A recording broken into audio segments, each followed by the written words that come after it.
This is happening right now. We are awaiting the start of the White House press briefing as a bipartisan group of senators are set to release their immigration plan, despite pushback from the president and a government shutdown looming. We're going outnumbered overtime now. I'm Harris Faulkner. And if they bring up that picture, you'll see that the room is filling up now where they will hold that White House press briefing. The log jam over immigration is expected to be a hot topic at today's briefing, which could kick off at any moment now. So we're going to stay with that. This is demonstrators are calling for a Dreamers bill to descend upon Capitol Hill, a so-called gang of six, 3 Republicans, 3 Democrats. Look at your screen. There they are. They are set to unwrap their immigration fix, which they say addresses both Dreamers and border security. Remember, the president says deal on Dreamers, got to have that border security to the wall. Democrats are saying they will vote against a proposed stopgap measure to keep the government open past Friday if a DACA fix is not attached. Each political side blaming the other. Watch. It makes no sense for Democrats to try and bring us to a shutdown, to try and cut off CHIP funding for the states that are running out of money, like Minnesota and Washington and Kentucky and other states. So I think cool heads hopefully will prevail on this thing. The only person in Washington, I believe, who has said that it'd be good to shut down the government is the president himself. I don't think that's what the American people want. It's certainly not what the Democratic caucus wants. Chief White House correspondent Mike Emanuel joins us live from Capitol Hill. Mike? Well, Harris, good afternoon to you. This proposal out there to keep the government up and running to avoid a government shutdown would extend government funding 28 days through February 16th. It would extend the children's health insurance program for 6 years, and it would hold off some Obamacare taxes. The Senate Majority Leader is warning Democrats about opposing this plan. Some have intimated that Democrats will filibuster any funding bill whatsoever over the issue of illegal immigration. I find it difficult to believe that my Democratic colleagues would want to shut down the government for American citizens and vote down a 6-year reauthorization of health insurance for American children, all over illegal immigration. Passions are running high here on Capitol Hill. You've got a variety of protesters very vocally pushing for a deal for the so-called Dreamers, young people brought to this country illegally by their parents. And the Senate Democratic leader notes his side has its priorities, too. We will do everything we can to avoid a shutdown. We will do everything we can. But the needs of opioid addiction and helping the veterans and Social Security and rural infrastructure and defense and, of course, the Dreamers remain hanging out with this proposal. There's also the concern about the impact on the U.S. military, funding the government a few weeks at a time. This would be the 4th stopgap measure since October 1st. And the chairman of the House Armed Services Committee says the military is being held hostage for other priorities. The problem is you've got some people who will only agree to that if they get their way on some other issue, like immigration, DACA, or funding for EPA or something else. So if we could just vote on the merits of this issue, the military would be taken care of, and then we could go debate the other issue. There is a sense that if this continuing resolution can pass the House, it would be difficult for a number of Senate Democrats to oppose it when you consider this big children's health insurance extension. But we'll see. Emotions are definitely running high, Harris. Yeah, 6 more years for CHIP. Tough for Democrats, I would imagine, to walk away from, but we shall see. As you said, Mike Emanuel, thank you. For more, let's bring in my first guest, Principal White House Deputy Press Secretary Raj Shah. Raj, good to see you today. Let's get started with where the president is on this immigration deal. You've got a bipartisan gang of 6 about to roll out. If that doesn't look like the answer, will the president back a continuing resolution? Well, we are supportive of the continuing resolution that's going to be introduced in the House of Representatives. We think it's very important to fund the government, to fund our national security priorities, and make sure that the government is kept open. On the separate issue of immigration and the bipartisan deal that you're saying is being proposed, we feel like it doesn't meet our standards. There was a meeting last week in which we came together, bipartisan, House and Senate, Democrats and Republicans, talked about the need to engage 4 issues on any kind of immigration deal. That was DACA. That was also ending chain migration, ending the visa lottery, and real border security. And frankly, this proposal only handles one of those issues. It doesn't give us real border security, it doesn't end the visa lottery, and it doesn't have significant chain migration reform. So it's not one that this White House can support. Well, and we saw we've seen some in the Democrat or in the Republican Party say that the president might not sign this. Cornyn of Texas, I'm pointing to. Does the president like the House version with Bob Goodlatte better than the Senate version? Just looking for some answers, some way to go forward here. Well, look, we like the proposal that these two sides, Democrats and Republicans, came together on last week in the early part of the week. And some of those proposals are seen in the Goodlatte measure. We want to see something that ends the visa lottery. We want to make sure that people who come into this country are the best and the brightest when we move toward merit-based immigration reforms. That's why we also want to end chain migration. We want the best and the brightest regardless of country of origin, regardless of race or any other consideration. We really want the folks who have the best educational standards, the best skills to help improve our economy and meet skills gaps and employment gaps. We need workers in this growing economy, and we believe that our reforms are the best way to do that. All right. You may know or may not know now, but I'm going to tell you, Senator Lindsey Graham, of course, hot on this issue of trying to get a deal. He is talking about two Trumps in the White House with regard to doing a DACA deal. One that he has seen kind of flip one direction and another in the other direction. And he says that Stephen Miller, advisor in the White House, is really running things. What do you say to Senator Graham? Well, that's ridiculous. It's because you saw two different reactions from the White House because you have two separate deals. One was a strong deal that actually provided border security, provided serious reforms to move us toward merit-based immigration, which is what we had at the beginning of the week. Then at the end of the week, Senator Durbin and Graham's proposals did none of that. I'll give you one example. Look at the issue of border security. The Department of Homeland Security says they need $18 billion to get started on the border wall, which is necessary to secure our southern border. This deal only provides $1.6 billion. That's less than 10%. How is that serious? So with respect to Senator Graham, he's proposing something that is a fraction of what we actually need to get the job done and secure this country's border and protect us from public safety threats or terrorism threats or other issues that could happen. And frankly, we're not going to support something that doesn't get the job done and doesn't fix the problem. All right. I want to quote him directly, Senator Graham, that the president is getting bad advice among his staff. We will move on. That spending gap measure, by the way, only gets you another 30 days. It's only through February 16th. So that, again, is why it's so critical, I guess, to have these conversations and not let the Democrats bust the deal up by not coming to the table on Friday. Let's talk about Steve Bannon if we can.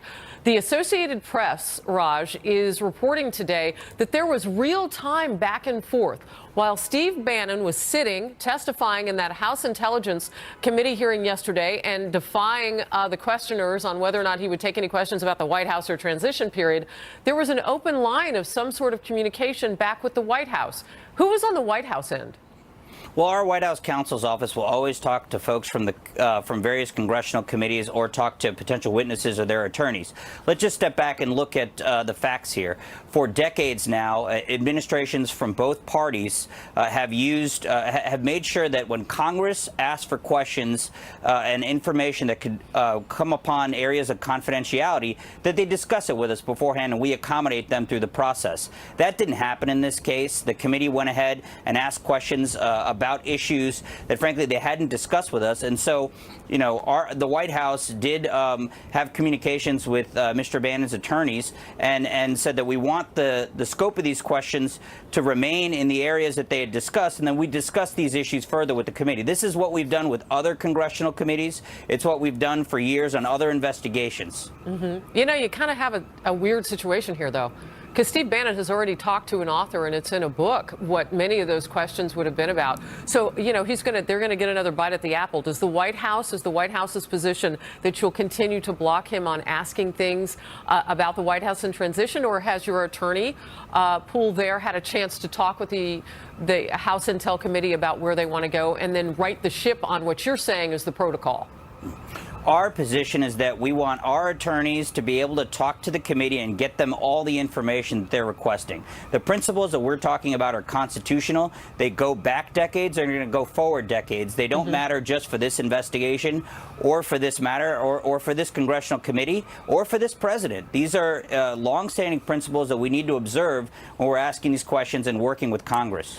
Raj, we anticipated, and we don't know if it's going to happen yet, the fake news awards. Are those still coming today from the president, and especially asking on the heels of that Senator Flake speech on the Senate floor today? Well, you know, we are very excited about the fake news awards. We have to stay tuned. I know there's been a lot of excitement for a few weeks now, a few more hours. There'll be an announcement a little bit later, and I don't want to get ahead of it. Okay. Yeah. All right, so the winners or losers, I don't even know what category you put these people in, but they will be announced later today. I do want to just get the White House response to Senator Jeff Flake, which, by the way, votes, I was looking at this tracking service today, upwards of 90% along with the policies of the president. Yet he's on the Senate floor lambasting the president and comparing him to Joseph Stalin. The response from the White House. Well, frankly, we find Senator Flake's comments disappointing. They're frankly bordering on outrageous.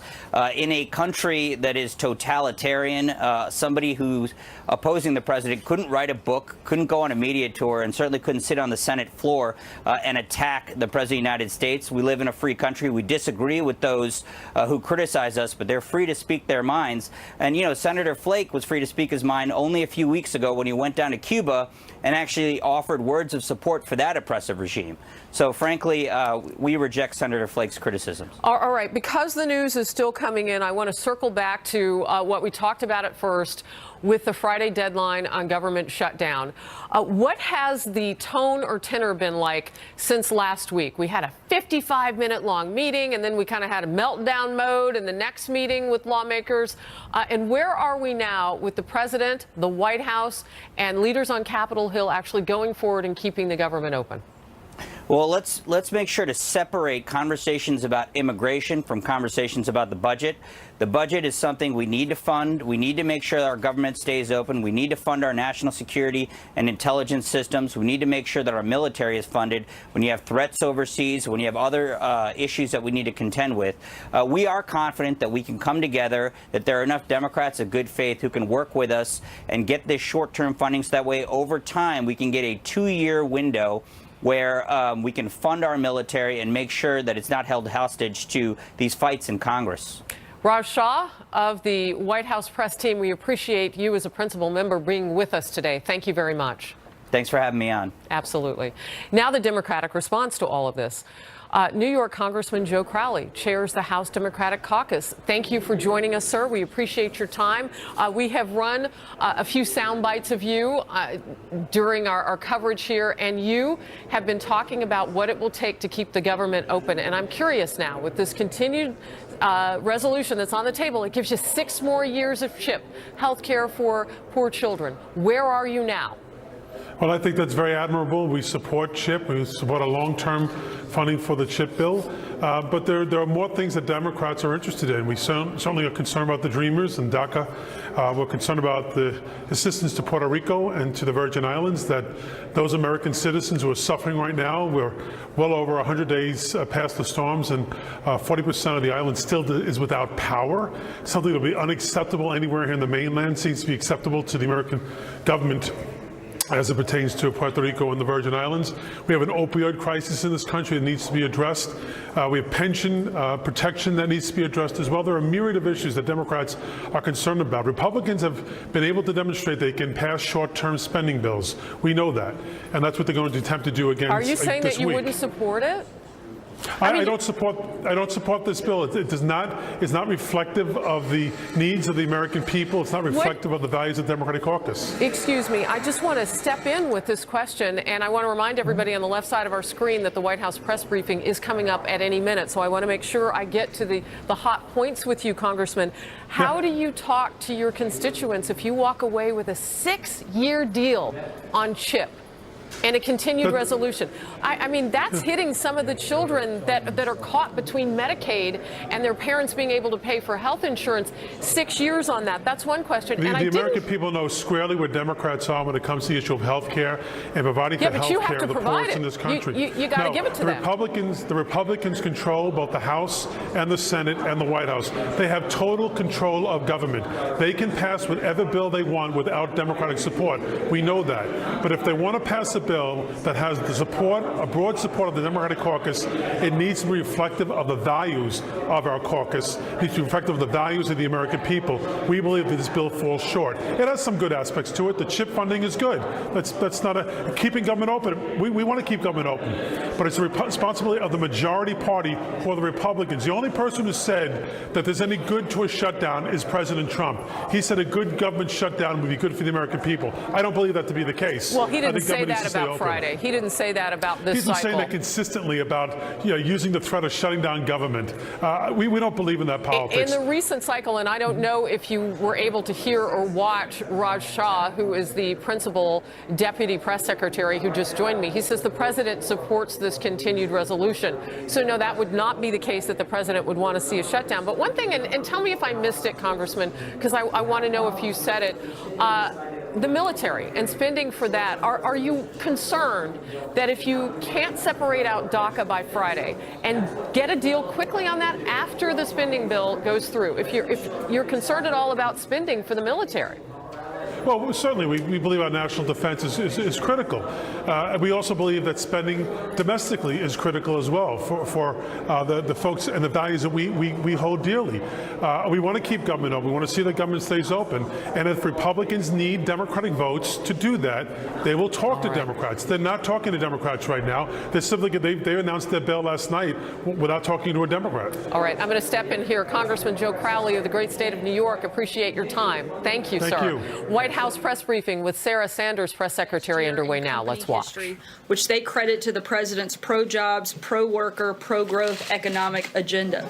Thanks to the passage of the Trump tax cuts, H&K will now be able to expense 100% of the investments they make in new equipment in the same year they buy it. According to H&K, this means their investments back into the company will be 50% higher than this last year. That means millions of dollars will be invested in growing their business rather than propping up the bloated government in Washington. When they buy more trucks and equipment for their rental fleet, they hire more technicians to service them, buy more service vehicles to transport those techs from customer site to customer site, and buy more parts from their suppliers to keep the rental fleet running.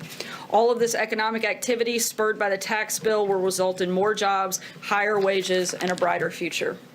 The president looks forward to spending time with some of the workers who are reaping the benefits of the tax cuts and reforms, and we know this is just the beginning. On Friday, we're excited to announce that the president will become the first sitting president to address the March for Life from the White House live via satellite. This will take place from the Rose Garden. The president is committed to protecting the life of the unborn, and he is excited to be part of this historic event. Now we have a guest here with us today from the Department of Justice. Ed O'Callaghan is here to discuss the Section 11 report, which was released yesterday by the Department of Justice and the Department of Homeland Security. I won't steal Mr. O'Callaghan's thunder, but this report highlights the urgent need for Congress to adopt the immigration reforms identified in the administration's priorities. I'll bring him up now so he can make a statement, answer a couple of questions, and as usual, I know you will all be on your best behavior and ask him questions on this topic only, and then I will be happy to come back up and answer other questions on News of the Day. Ed? Thanks.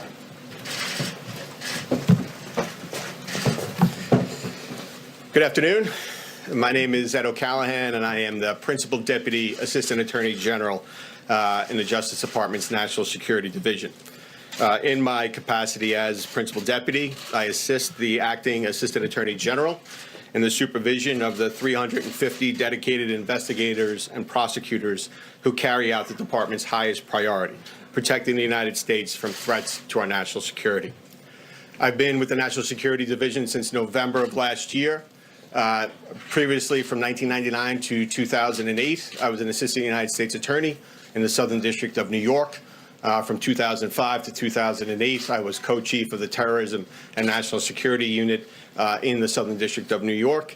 And some of the cases I worked on, of course, during that time included the investigation into the 9/11 attacks that occurred while I was an assistant United States attorney in the Organized Crime and Terrorism Unit of the Southern District of New York. I appreciate the opportunity to speak with you today about yesterday's release of the Department of Justice and Department of Homeland Security's Section 11 report. The report, titled after Section 11 of President Trump's Executive Order 13780, Protecting the Nation from Terrorist Entry into the United States, was a collaborative effort between the DOJ and DHS to respond to EO 13780's directive to provide information to the American people regarding the number of foreign nationals charged with or convicted of terrorism-related offenses or removed from the United States based on terrorism-related or other national security reasons. The Justice Department's National Security Division maintains a list of individuals convicted of international terrorism-related charges in U.S. federal courts between September 11th, 2001 and December 31st of 2016. As indicated in the report, as of December 31st of 2016, there are 549 individuals on that list of convictions of terrorism, international terrorism-related offenses. A subsequent DHS analysis of those 549 individuals convicted of international terrorism-related offenses determined that approximately 73%, or 402 of these 549 individuals, were foreign-born. A further breakdown of the U.S. citizenship status of these individuals at the time of their respective convictions shows that 254 were not United States citizens, 148 were foreign-born, naturalized, and received U.S. citizenship, and 147 were citizens, U.S. citizens by birth. I'll point out that one of the cases that's highlighted in the Section 11 report refers to a defendant who we convicted in the Southern District of New York named Uzair Paracha. Mr. Paracha came into the United States, I believe, in 1980 as a family member of a legal permanent resident. Mr. Paracha was ultimately convicted of providing material support to al-Qaeda. It's a case that I supervised when I was chief of the terrorism unit in the Southern District of New York. The evidence in that trial showed that Mr. Paracha attempted to assist other individuals who were affiliated with al-Qaeda to try to enter the United States based on false statements in immigration documents. And in fact, Paracha assisted and took on the persona of one of the individuals who he was attempting to try to get back into the United States to commit terrorist acts here. The individual statements provided by that individual demonstrated that he was attempting to come back into the United States to commit attacks on gas stations in New York, my hometown. By the fact that we were able to prosecute Paracha, it stopped that attempt to engage in additional terrorist attacks here in the United States. Additional items included in your report demonstrate that the U.S. Immigration and Customs Enforcement provided information that shows that there have been approximately 1,716 removals of aliens since September 11th, 2001, because of national security concerns, a designation that is determined by ICE within the Department of Homeland Security. Obviously, there are certain times where, although there are national security concerns about foreign-born individuals who are in the United States, a federal prosecution, for one reason or another, is not the suitable way to go about dealing with the threat posed by that individual. So the immigration authorities have other tools at their disposal, one of them being the removal tool, which is cited by ICE in the Section 11 report. It is the case that the threats to our national security are not showing any signs of relenting. In fiscal year 2017 alone, DHS encountered 2,554 individuals on terrorist watch lists, formerly known as the FBI's terrorist screening database. Those individuals were, of course, attempting to get into the United States. Additional important statistics provided by DHS and documented in the report include the fact that between October 1st, 2011 and September 30th, 2017, a total of 355,345 non-citizen offenders were administratively arrested after previously being convicted of an aggravated felony or 2 or more crimes, each punishable by more than 1 year, a regular felony. During that same time period, according to DHS, 372,098 non-citizen offenders were removed from the United States after conviction of an aggravated felony or 2 or more felonies. And between fiscal year 2010 and fiscal year 2017, Customs and Border Protection, CBP, identified and prevented the boarding of 73,261 foreign travelers on flights destined from the United States who may have presented an immigration or security risk.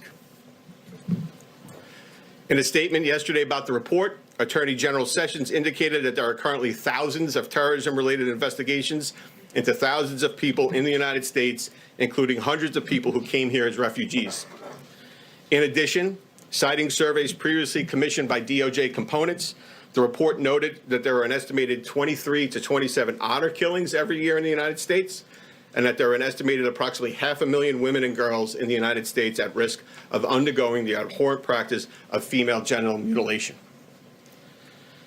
In October of last year, the Trump administration laid out a series of immigration policy objectives to ensure safe and lawful admission to the United States, defend the safety and security of our country, and protect American workers and taxpayers.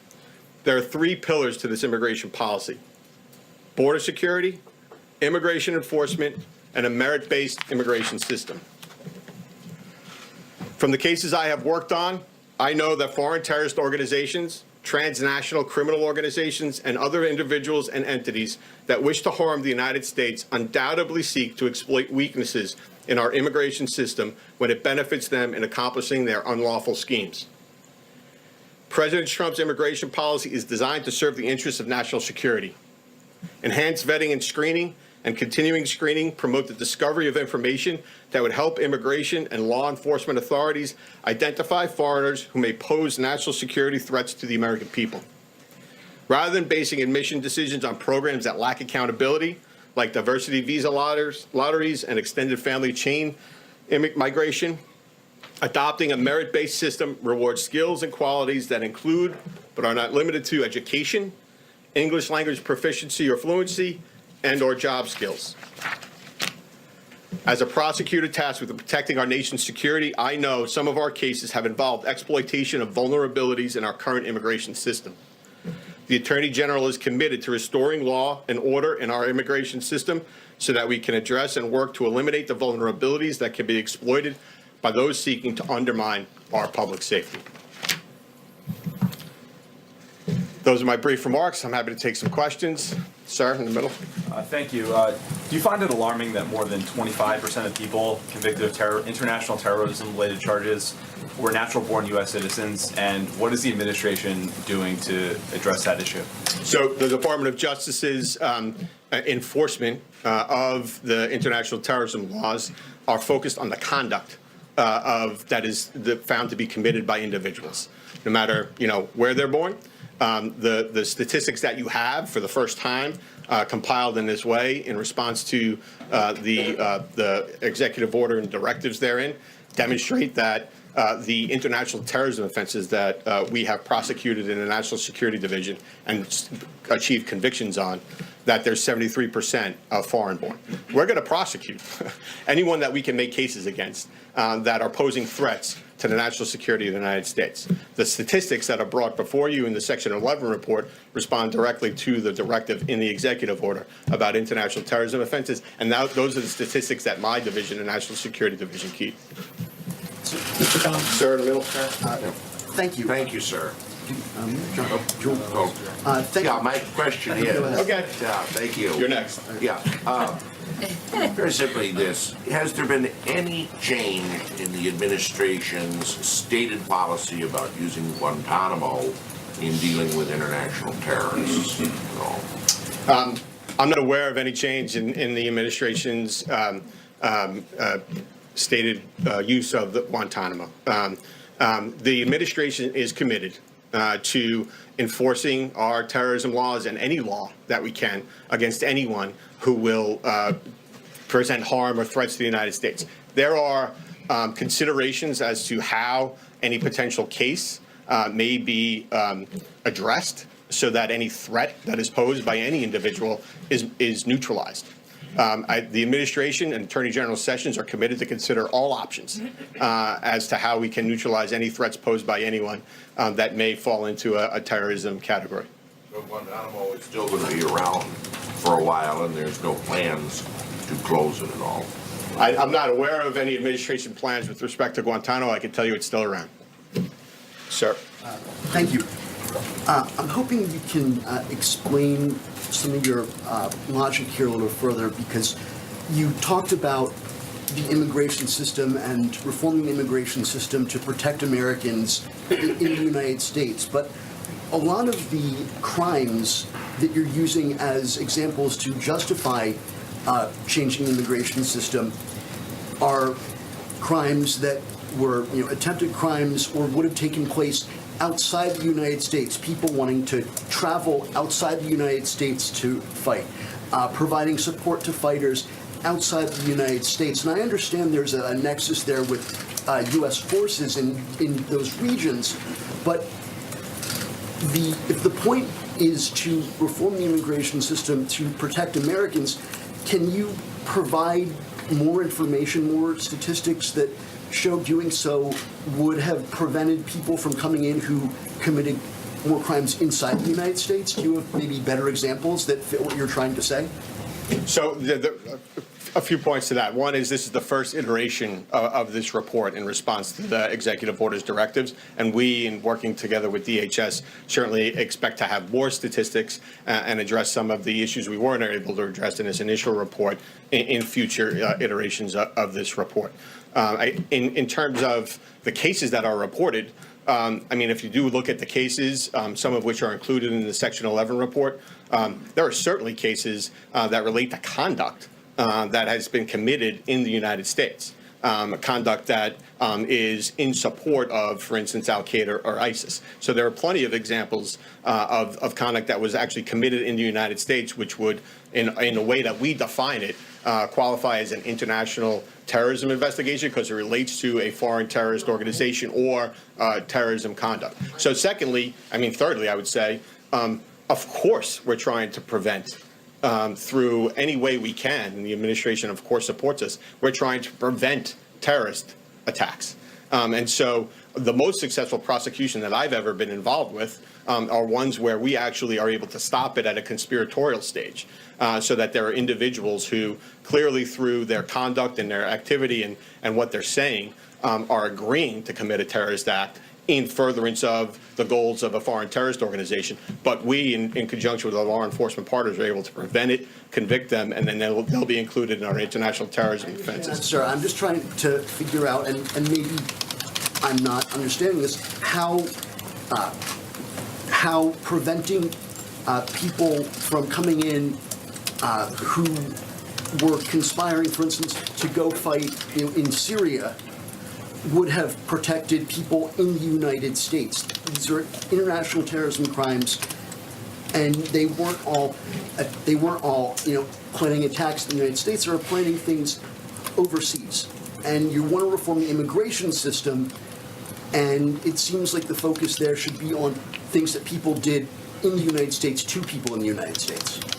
So the administration immigration or reforms focus on getting more information, enhanced screening, enhanced vetting, more information, more agents, more officers asking more questions, more prosecutors prosecuting more cases. All of that, in conjunction with all the other national security efforts by the administration, will lead to a safer United States. I firmly believe that.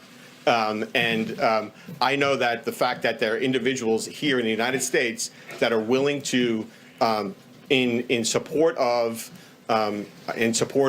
ISIS-related philosophies, engage in and talk about engaging in committing acts here in the United States that we're able to prevent, I think that makes the American people safer, and I know the Trump administration does. Given that the discussion today is focused on national security, which is your area, I'd like to ask about national security as it relates to the arrest recently of that ex-CIA agent, Mr. Lee. Can you talk about the significance of that arrest and why action was not taken against him sooner? So I will say that is a very important arrest, as demonstrated in the complaint that was unsealed related to that case. That former CIA officer retained classified information. As that case proceeds through the courts, I would expect that more information about the conduct that underlies those charges in the complaint will come out. But as of now, I'm just that case was investigated before I came to the National Security Division. It's an important case. It goes to illegal retention of classified information, and so he's going to be prosecuted to the full extent of the law. We'll take one more on the report. One last point. Yesterday, when the report was released, the White House put out a fact sheet that said it found that approximately 3 out of 4 individuals convicted of international terrorism-related charges in the time period studied are foreign-born individuals who entered the United States through our immigration system. My understanding was that those numbers that you cited to us included people who had been extradited here to face trial, which is to say they didn't enter through our immigration system. So my question is that correct? And if so, how many of the 3/4 were actually immigrants? So the data that is included focuses on foreign-born individuals who were, well, it's all the international terrorism offenses. And just so you're clear, the international terrorism offenses is something that is categorized by the National Security Division based on specific provisions of the United States Attorney's Manual. I won't get into too many details, but there are 2 categories of offenses. Category 1 offenses that list sections of the Federal Criminal Code that are in and of themselves labeled international terrorism offenses. Then there are Category 2 offenses that do not qualify as Category 1 offenses, but those offenses are committed and individuals are convicted of those offenses like false statements or obstruction of justice that are committed in the course of an international terrorism investigation. And so those are the ones that are reported in the 549, some of which include foreign-born, some of which include foreign-born but naturalized U.S. citizens, and some that include U.S. citizens. There is, undoubtedly, because I've been involved in a lot of the cases, certain number of those foreign-born individuals who have been brought into the United States by extradition or otherwise to face charges. But the underlying important fact about those cases is that we were able to prove that those individuals committed terrorism offenses against the United States and are now serving either life sentences or very long sentences that will neutralize their threat to the United States going forward, because we were able to convict them under an international terrorism statute here in the United States. Thanks so much. Thank you all. Thank you. Thank you, Mr. O'Callaghan. We'll save time and we'll jump straight into questions today. Sagar, go ahead.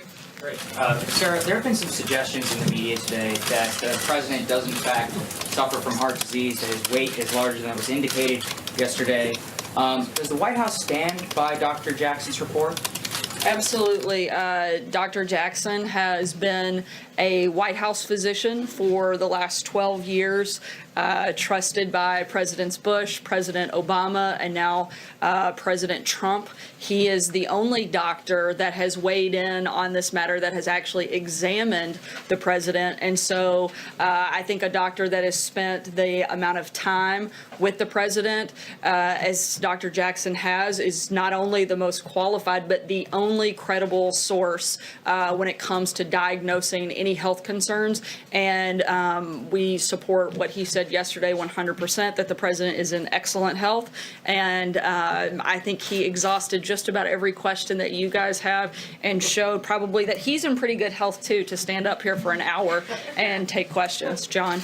Not too long ago, Senator Jeff Flake of Arizona took the Senate floor to again denounce the president, this time likening him to Stalin in his approach toward the media, saying that he's inspired dictators the world over. This is of a pair with a statement from Senator John McCain saying that the president should stop attacking the press. At some point today, you're supposed to give out fake news awards. What do you think of what Senators Flake and McCain have said, and what's up with the awards? In response to Senator Flake specifically, I found it quite interesting that he is coming out to attack this president, considering he's one that was recently defending an actually oppressive regime. He went to Cuba a few weeks ago and served as a mouthpiece for the oppressive Cuban government. He's not criticizing the president because he's against oppression. He's criticizing the president because he has terrible poll numbers. And he is, I think, looking for some attention. I think it's unfortunate. And certainly, I think our position here at the White House is that we welcome access to the media every day. I'm standing right here taking questions. The president does so regularly, and to act as if we're anything but open to that back and forth exchange is utterly ridiculous. What about following on what Senator McCain said and then the awards today? I haven't had a chance to read all of what Senator McCain said. And the awards? We'll keep you guys posted. It'll be something later today. Margaret. We'll be looking for that. Sarah. I know you're all waiting to see if you are big winners, I'm sure. Indeed.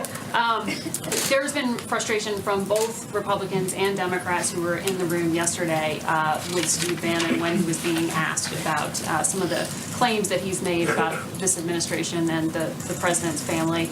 But specifically, some of the criticism has been aimed at the White House because of guidance that has supposedly been given as to what can and cannot be said, specific topics that are off limit, and the scope of executive privilege.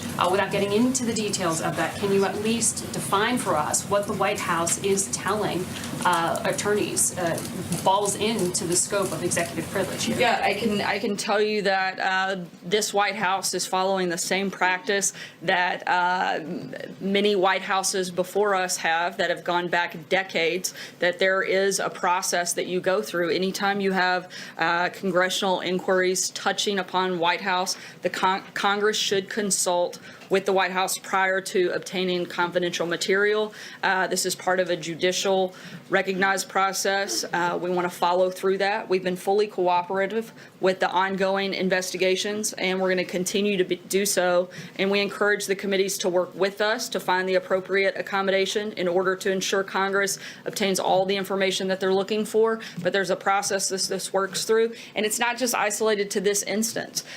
Executive privilege is something that goes back decades because it's something that needs to be protected, whether it's during this administration or 120 years from now. We want to make sure we follow the process and the precedent, and that's all that's taking place here. Allegations that the scope of that executive privilege, not just the time in the administration, but time after and time during the transition, is broader than it has been in past administrations. I can't speak to the details of that. I can simply talk about the process and that we're following the same process and past practice of previous administrations. And are there alternate categories that the White House? Again, I can't get into the details. I can only discuss the process. Ashley. Thank you. Following on that question, there's a news report out today that Steve Bannon's attorney was relaying the questions he was asked by the Senate Intel Committee in real time to the White House. And so my questions are, who was he relaying the questions to? Is that something the White House specifically asked his attorney to do? And if so, why did the White House think that was a necessary step in handling Bannon's testimony? That's the same process that is typically followed. Sometimes they actually have a White House attorney present in the room.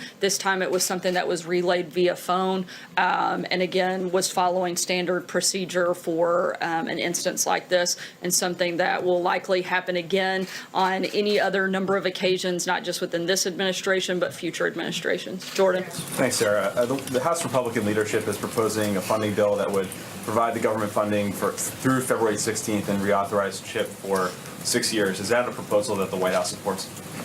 We do support the short-term CR. However, that's not our first choice. We'd still like to see a clean funding bill, a 2-year budget deal, but we do support the short-term CR, but we're going to continue moving forward in that process. Sarah, does the president think it's acceptable for Republicans or Democrats to allow a government shutdown at the end of the week? And you have obviously different options here, but does he think it's acceptable for a shutdown to occur? The president certainly doesn't want to shut down. And if one happens, I think you only have one place to look, and that's to the Democrats, who are holding our military and our national security hostage by trying to push through other policies that have nothing to do with the budget. We would like to, again, get a budget deal done, a 2-year budget deal, a clean budget deal, and then focus on negotiations following that deal with finding a permanent solution to DACA and responsible immigration reform. We've said that many times before. Our position has not changed. Republicans control Congress. They control the White House. Take 60 votes, and Republicans don't have 60 votes. So Democrats either need to decide that they're going to come here to do their jobs, and they're going to govern, and they're going to put our national security ahead of their own personal political agendas, or they're not. It's really simple, and that's a decision you're going to have to ask the Democrats. What's more important, national security or political agendas? I can't answer that for you. Cecilia? You just said that the president certainly doesn't want a shutdown. Last year, he tweeted that a shutdown would be a good thing. So what caused his views to He said it'd be good politics. Good shutdown. Yeah. That's what he said. Look, that's never been a preference of this administration. It wasn't then, it isn't now. And again, if that does happen, the blame, the fault will all lie at one place, because we would like to see a budget deal happen. John? Sarah? Yeah. Thank you, Sarah.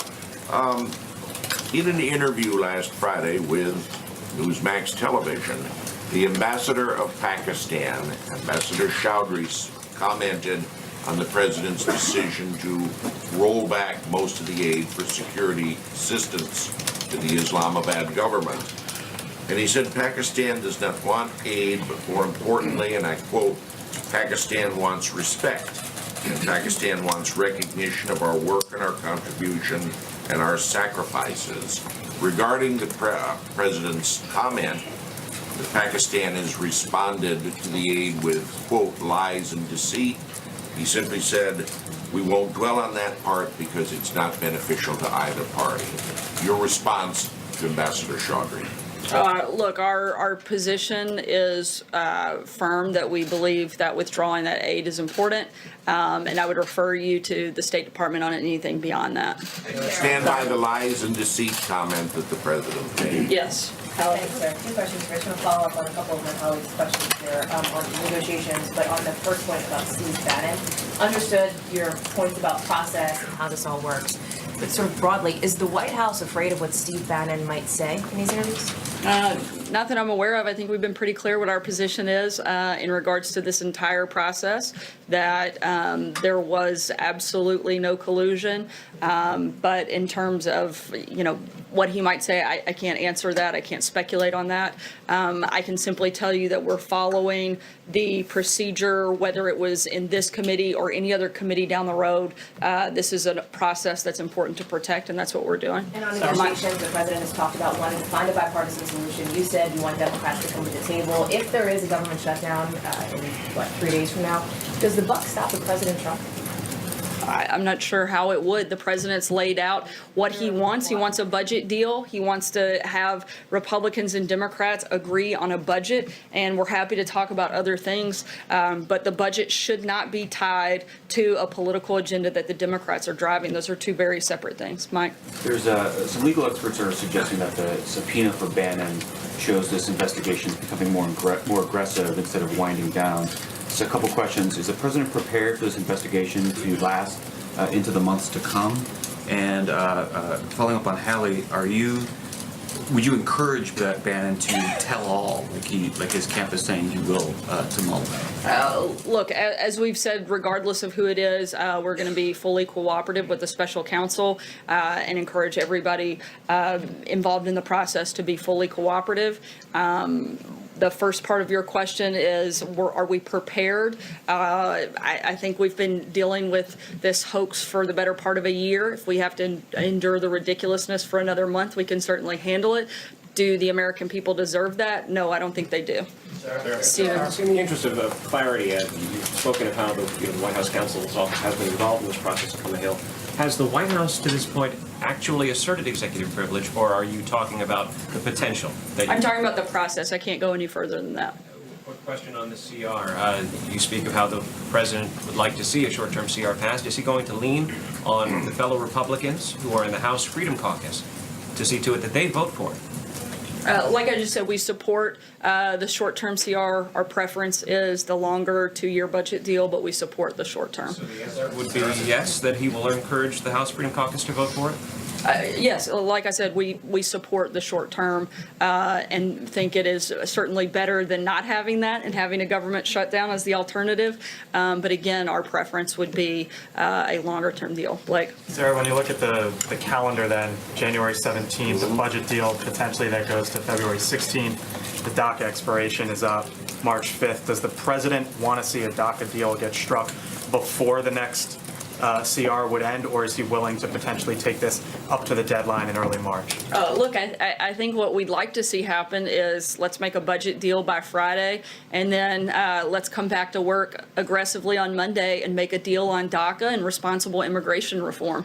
We'd like to do all of those things, and we'd be happy to do them quickly if Democrats are willing to work with us and get on board. You also are rolling out an infrastructure plan this month, so if the CR gets passed this week, is priority number one next week DACA or trying to get support together for infrastructure? Look, we very much want to get a deal done on DACA. That's a big priority for us right now, but we can certainly manage more than one thing at a time, as we're used to doing around here. And if infrastructure gets rolled out by the end of the month or the first part of next month, we'll certainly be working on that as well. Kristen. Sarah, thank you. This weekend, President Trump planning to go to Florida and apparently some celebrations for the 1-year anniversary of his inauguration. Is that appropriate if there is, in fact, a government shutdown, or would he consider changing his plans? Again, we hope that Republicans and Democrats will come together and that we'll have a budget deal. We still are focused on that being our top priority. If that doesn't happen and there's a schedule change, we'll certainly let you guys know. How does he see his role, Sarah, in getting the ball over the finish line? I know you're pointing the finger at Democrats, but bottom line, he's the president. So how does he plan to make sure this government stays open?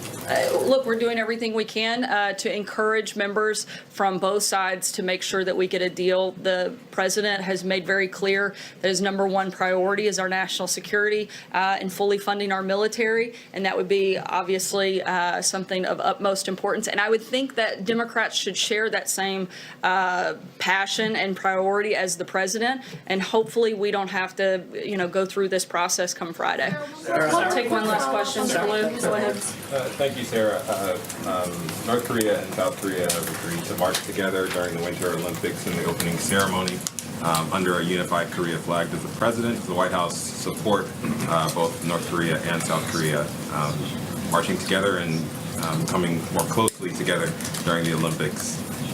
Look, we see this as an opportunity for the regime to see the value of ending its international isolation by denuclearization. We still are very much focused and hope that that happens. This isn't the first time that the two countries have marched together, and we hope that this experience gives North Korea and its athletes a small taste of freedom, and that rubs off and is something that spreads and impacts in these negotiations and in these conversations. Thanks, guys. So that was wide-ranging, and at the beginning, of course, we heard a little bit about, or quite a bit about, I should say, DOJ enforcement focused on conduct of people in this country who are committing acts of terror, and what the DOJ DHS Section 11 report says about that. Let's bring in my panel now. Zach Buchanan, a former Hillary Clinton campaign staff and former DNC advisor. Alex Conant is former communications director for Senator Marco Rubio. In fact, the last time we saw each other, Senator Rubio was on Outnumbered. He was, so it's great to see you again. Let's we can talk a little bit about why the White House started with a special guest today, the Assistant Attorney General, talking about the subject of terrorism in America. Yeah, that was a little strange to me. Look, I think they're trying to build support for immigration reform around the idea that this is we have real vulnerabilities in border security, and that's why border security has to be part of any DACA DACA deal. However, the real arguments that they're trying to make in terms of chain migration and other things is an economic argument. So while by mixing national security in with the larger debate, I think it confuses the issue a little bit. All right, Zach, I don't know if you caught it, but Democrat Congressman Joe Crowley was on the program with me about 30 minutes ago, and you know, I pressed in. There's a continuing resolution. I mean, look, we need a budget, obviously. The president, as Sarah Sanders just said, the president doesn't really want a situation that calls for a CR. He'd rather do a 2-year budget deal, but if he can't get it, he'll sign that CR. Democrats get 6 years, and I don't say Democrats, I mean children in America who need the CHIP program for health care. Poor children get 6 years of that. Why not go along with that? What is the sticking point for Crowley and others? Because, I mean, look, the increasing funding for CHIP is really important. We've been calling on that for months. The Republicans control the White House, the Senate, and the House. They can bring that up at any time, and they can pass that. What we are not going to do is pit one group of priorities against another group of priorities, like increased funding for veterans, like increased funding for the opioid crisis, like fixing the pension plan, as well as for providing relief for DACA kids, a crisis that Donald Trump himself created. Are Democrats, Alex, in your estimation, willing to, at this point, watch the house burn down if the government closes over an issue that the president has already said is a priority for him? It's very bad with politics. DACA. It's very bad politics for them to shut down the government over immigration issues that are not necessary for the core funding of the government. And Republicans in the House are offering a very good deal with the extension of the CHIP program. I think it would be wise for Democrats to take that deal, keep the government open, and then they can keep negotiating with the White House over DACA and immigration reform. They have 30 more days to do it. February 16th, this would get them there. I can see the point, though, and I have to say, historically, neither party has come to the table responsibly on immigration. So why not piecemeal it and get done what you can? We are coming to the table responsibly on immigration. There is a bipartisan agreement historically, no, because otherwise we wouldn't be at this right point. now between Republicans and Democrats. It meets the criterion that the White House set out about border security, about family immigration, The White House about says it doesn't hit diversity visa. everything. Well, but the White House also said previously to bring us a bill and we'll sign it. So, you know, the president has to take yes for an answer. If they would like Democratic votes on this bill, they need to compromise with us. Otherwise, they need to deal with themselves. Real quickly, a few seconds left. Is Senator Graham helpful in this process? Absolutely, he's helpful. A, because he has the president's ear and he understands the concerns of immigration activists. Right. We need to find common ground on this. Trying to find a deal. Gentlemen, thank you for being here. We'll be right back. Hi, I'm Ty Young. What if there was an investment strategy where your money was completely protected against market losses? You would go up with the stock market, your gains lock in, and when the market goes down, you don't lose anything. Literally, you go up with your money, never down, forwards and never backwards. What if that investment strategy actually existed? Good news, it does. Get your investment